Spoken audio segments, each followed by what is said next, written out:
دیکھو تم سے نا میرا آج بہت ہی ایک شدید گلہ ہے، یا پھر اس کو شکوہ کہہ لو، جو میں آج تم سے کرنا چاہتا ہوں، اور وہ یہ ہے کہ اللہ تعالیٰ سے صرف اپنی خواہشات پوری کرنے کے لیے نہ مانگا کرو، بلکہ اللہ کو اپنا دوست بننے کے لیے مانگا کرو۔ کسی وجہ کے تحت اس کو یاد نہ کیا کرو، بلکہ اس کو راضی کرنے کے بہانے ڈھونڈا کرو۔ دنیا کی عارضی چیزیں نہیں بلکہ خدا کی دوستی مانگا کرو، کیونکہ جب تمہاری رسائی خدا کی دوستی تک ہو جائے گی تو پھر پریشانی کیسی اور دکھ کیسا۔ اللہ تعالیٰ تو اپنے ہر بندے کے ساتھ ہوتا ہے، مگر اس کا کوئی ہی بندہ ایسا ہوتا ہے جو اللہ کا دوست ہوتا ہے۔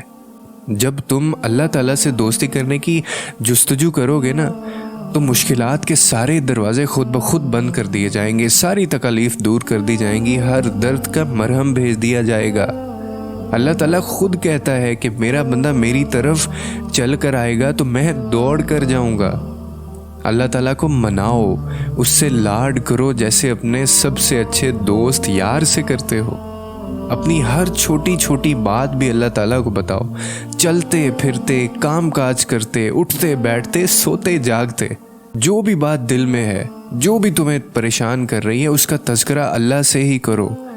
تمہیں جلدی ہی احساس ہو جائے گا کہ کیسی تمہاری روح میں ایک سکون سا آ گیا ہے، کیسے تمہارے ہر سوال کو تسلی مل گئی ہے، اور اللہ تعالیٰ تمہارا دوست بننے پر تمہیں تہجد کے سجدوں تک بھی لے آئے گا۔